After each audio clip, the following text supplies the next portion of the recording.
Hello all, and welcome to another spin-off of that special show. My name is Jim Hunter, and I am your trusted host. I had a strange dream this night. I dreamt that I was president of the world, and I had to make some tough decisions on urgent and pressing matters, and from all sides more issues were brought up.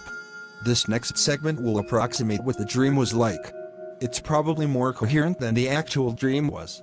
And that should say a lot. Hear ye, hear ye. The session is opened. There are urgent matters at hand, and we need to appoint solutions and budgets to them at once. You there? You seem eager to talk. Let's hear it. What issue do you raise? Thank you, Mr. President. Well, I bring forward the issue of infrastructure. The roads are terrible, and bridges are crumbling. Effort needs to be put in road repair and bridge maintenance across the country. To our estimation is that the initial investment will cost an arm and a leg, but it will provide many jobs for years and tax revenue will earn it all back in a handful of years. On top of that, it will make you popular and gets you re-elected. Objection. Too expensive. If people want better roads and bridges, it's their own responsibility. Let them pick up the tools and get to work. No budget should be appointed. If we do not invest anything, nothing will happen and the roads and bridges will fail, impacting the economy greatly. And then the government has to come to the rescue anyway, but it will cost an arm and a leg more. Objection. The chances of your president getting re-elected for approving popular policies is too great. I vow to make him a one-term president. Okay. I approve of the spending. I like to be re-elected, but more so, I want roads and bridges to be safe. Next issue, please. Mr. President, the population of wild bears has greatly increased and they can be spotted rummaging through backyards and garbage containers of our rural communities.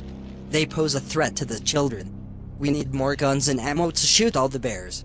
And we should eradicate the possums and the badgers and the foxes while we are at it too. In fact, we should open season for anything bigger than a meadowlark too. Mr. Snark, I thought we murdered all you and yours in the last episode. Why are you still here? No, you had all the Smurfs murdered. We are the Snarks, and we demand retribution. You don't get to kill our fellow fairy folk non-humans and snark away with it. Snark you, Mr. President. Well, for one, I will not approve of massive wildlife eradication. Biodiversity is important to any ecological system. There should be other, animal-friendly measures put in place to keep wildlife at a safe distance from the rural communities. But on that note, I could not possibly care less about snarky fairy folk trying to troll the budget sessions. And since you are non-human, you can be shot without consequence, as killing a non-human does not constitute murder, and you are not a protected species. Wait, what? What the snark? Hey, put those guns away.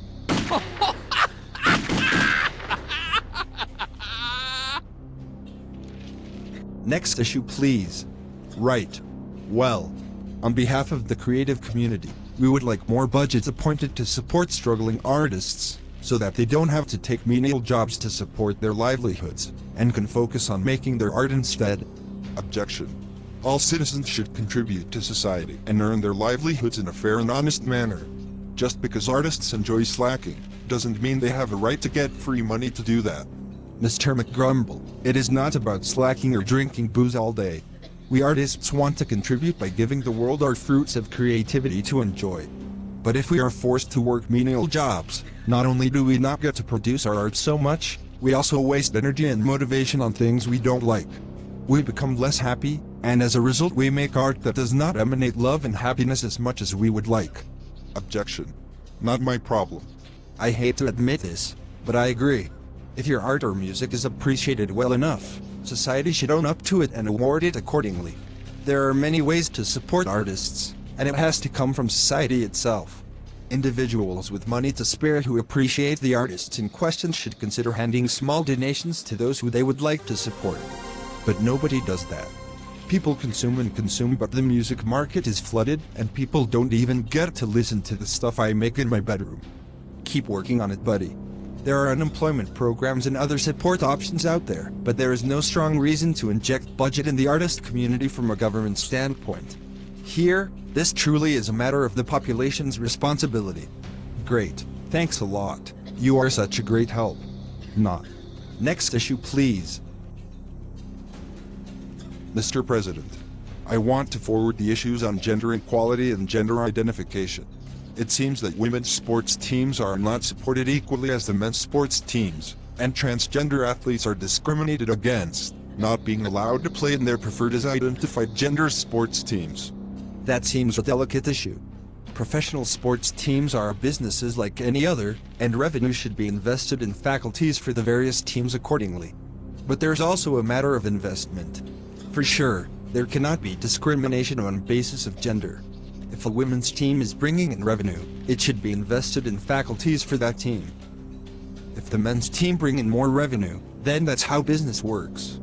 Plans, projects and ideas to increase revenue for either team can and should be pitched according to regular business operations, and it's up to higher management to accept projects and plans one way or another, accordingly. But if a university has a straight budget for the athletes program, it should be invested equally. Otherwise it would be discrimination, and there are laws against that. Okay, and what about the transgender athletes? That is not so simple. A born male-female athlete likely has demonstrably more muscle mass. Biologically, males have 30% more muscle mass on average than females, and having males compete with females in the same league is not fair to females for that reason. Now, born male females have had a male hormone balance for at least a portion of their lives, giving them more muscle mass. This is a distinct advantage. After all, athletic efforts are for a very large part about physical performance. It goes further than just hormone balance. That can be tested, and boundaries could be set to determine in which league athletes should be allowed to compete. Hormone abuse was rife in the 20th century, and it was outlawed accordingly. But the muscle mass doesn't simply go away. So there are some issues to tackle there, for sure. Objection. Athletes should compete in the league according to their assigned gender at birth. All this non-binary gender talk is a disgrace to God and conservative values. There should be correction facilities for gender-confused individuals. And the same counts for sexual deviants such as sodomites and people who enjoy sex before marriage. It's an outrage. No, Mr. McGrumble, a person's gender identification is an immutable right. But there are certainly problems with transgenders in certain sports leagues, although there are also sports types where this should be less of a concern. There should be no objection to transgenders training with teams of their preferred gender. However, in competitive sports, which is a business after all, the influence of, and I am going to state it the way I see it, physically differing individuals competing in competitive ranked matches, should be carefully monitored. We cannot allow unfair advantages to occur. If they indeed occur, that is. Do you have your answers, Mr. Hun? Yes, I suppose so. I yield back. Next issue, please. Mr. President, I am here on behalf of all the Snarks, as well as representing other fairy folk creatures with demonstrable cognition. We want to be recognized as a people with the exact same human rights as you humans. Interesting. I thought we had you shot earlier in the episode? We Snarks look all alike. Except our leader, he has a different colored hat and a big mustache instead. But to stay on point, we demand to be treated as a people with the exact same rights as you humans have. Well, not so sure about that. Security? You are not going to have me shot again, do you? Gotcha. You just admitted that you are indeed the same individual as before, which proves that your species does not handle death in a similar fashion as us humans do. It doesn't seem so permanent with you. Henceforth, your request cannot be granted at this time. Oh crap.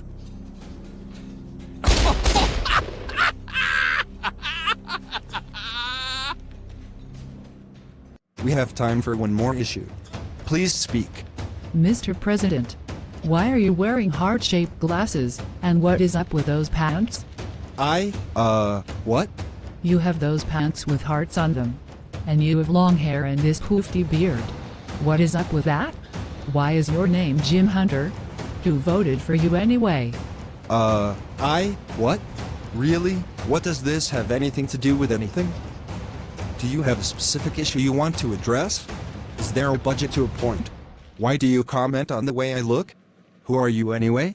It's beside the point. The budget should go to new clothes for the Emperor. What?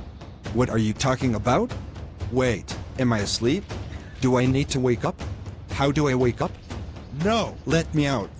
She is tormenting my soul. The wind, The wind is shifting. You let the snarks out. Objection. To your entire presidency. To all of it. To all of it. Objection. Objection. Oh boy. That ending was quite disconcerting. Anyway, I hope this inspired you somehow, and thanks for watching. If you enjoyed this content, please subscribe, and we will put out new episodes regularly. See you later!